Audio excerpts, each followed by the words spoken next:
starts to cross over from the fictitious into real.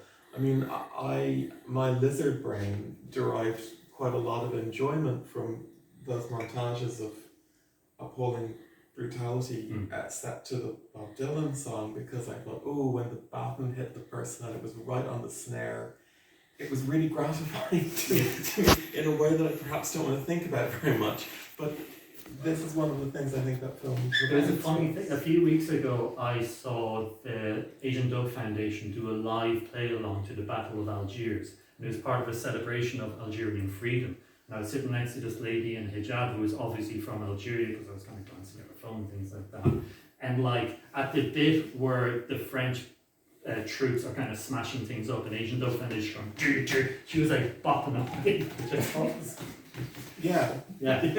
I mean, and I think that does film, because of our sense of film as a pleasure medium, liberate us to find enjoyment in things that we oughtn't to. I think we're thinking about that sometimes. And you know, well, they say when people listen to terrible pop music, if you measure the brain, like even Boyzone, there's still pleasure going on or something like that in the brain when you kind of wire it up. Lots of pleasure. Not to shit on boys. Well, I mean, you know, and I think there's something of that happening in your film as well. And I was interested by how things that would have been I would have found no interest came alive to me again by being salvaged from the surrounding film. I recall seeing Rob Roy as a child and mean anything to me, but to see it without the kind of surrounding architecture, I was able to experience it as an abstraction. You know the scene where Tim Roth is turning with the sword and the line of his back is just so, and all these kind of things that we don't see when we're following, you know, oh, what did he do now? But when you airlift a section of the film out, you see it differently. Was that your experience going through the... Yeah, like, I mean, I'd be cognizant of it was an unconscious process, so not a lot of went into it was deliberate, but like, that's the Ace of Sword. It's a big red sword, and I've always liked that fight scene as a thing in and of itself, and it's just kind of, it's nice to end the film on a fight scene. You know? Yes, and it's kind of cathartic. Yes. Like the boss battle, so to speak. Yeah, I thought it was interesting how much the film in a strange way did honour kind of the conventions of classical cinema or something, that it did climax with a fight and it ended with a joke to send us home happy, and all of it fulfilled all the expectations of the film, but in a side-on way. Yeah. I think.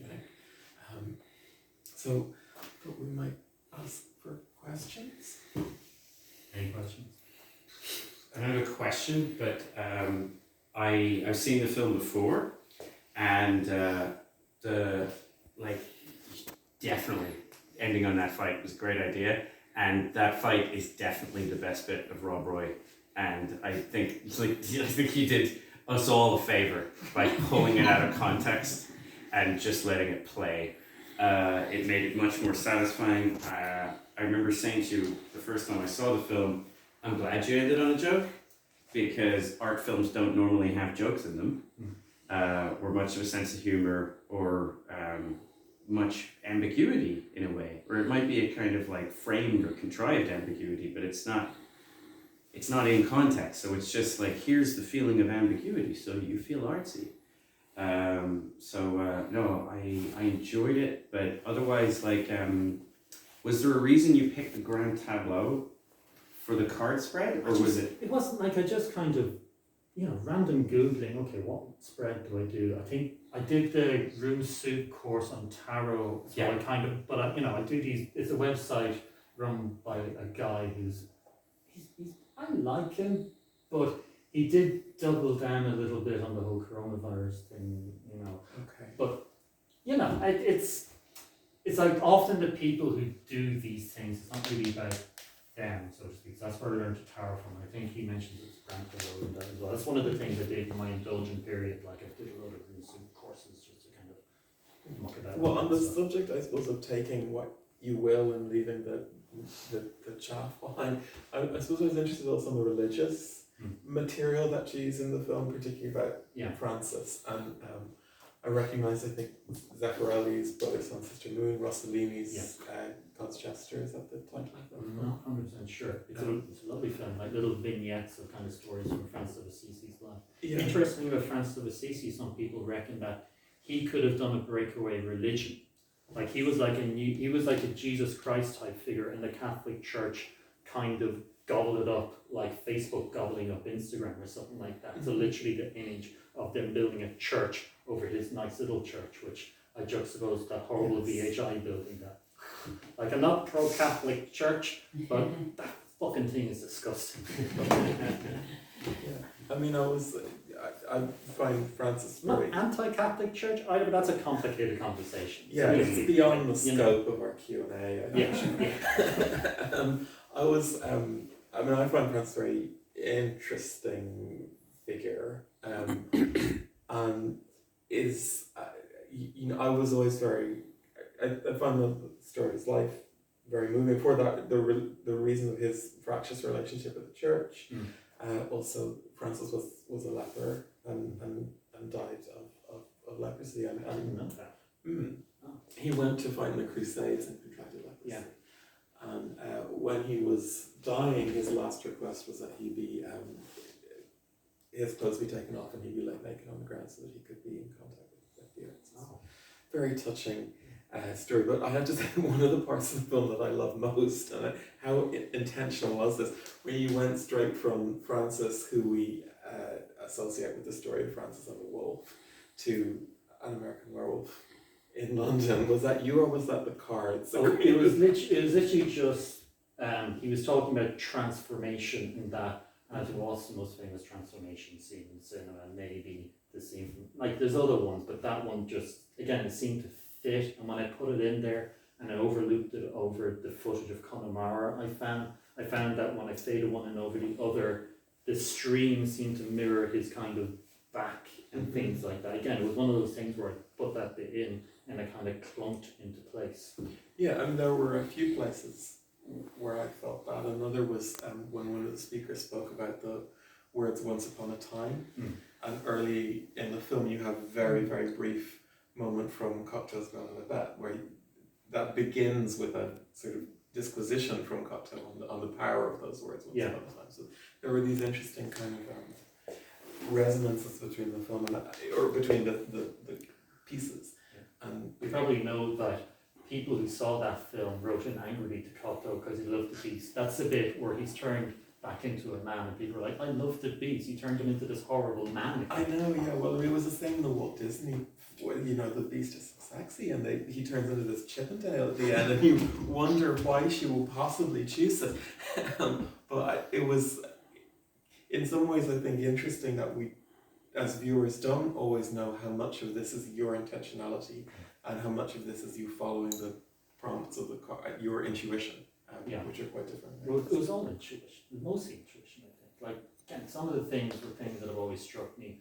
I always look like we spoke about this earlier, but the scene where Sandra Bullock flies off into space in Gravity. I remember people describing this as a great film, and I thought, oh my god, it's just going to be her flying off into space until the end of the film, and we're just going to watch her dying of oxygen starvation, spinning around. And of course, he fucking, what's his name? George Clooney shoots off, saves her. It's just like, oh, fuck off, you know? Yeah, I mean, I found the scene from Noah as well interesting for that reason. I thought that was a breathtakingly daring film in a lot of ways, that because of the way it was framed. People didn't get it. I'm wishing they could get that film, they never do. the scene that you chose of the creation of life, to abstract it from the package of the film, I think is really powerful. Another question. You mentioned film being beautiful, entertaining and pleasurable, but surely you've gone way beyond this. This film is educational. Oh, the subtitle is an educational art film, just in case the copyright fuckers try and come for me. But just to stay on that point for a moment, what do you mean by, Can you take us? I mean, can you take us a little bit into that world where you're trying to educate us? Because you've I'm not just trying to. touched on. I'm not trying to educate. I see, that's so arty, and I know. You know what I mean. But you have touched on mythology, the mystical, the dark mysteries, science. I mean, you've gone there. You've gone right in there, Well, even into other dimensions. The film went there. I'm just what the film came through. I'm just like the tap the film came out of it. You know, I know more. Like, what's the like? I tried as much as possible to get Seanan out of the way, so to speak. I literally treated the film as a being in a person, and I can speak for myself. Do you think that's possible?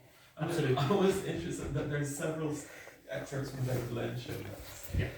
One of the, I love David Lynch, but one of the things that I always find slightly frustrating about him is that he does always say, "Oh well, you don't ask me. I am the conduit through which the film passed." And you might go, David, why are your films so full of, evil homeless people and hysteria about kids on drugs and sort of sexy women in their negligee and all this sort of very Reaganite stuff? And you go, "Oh, well, I couldn't tell you. It just passed through me."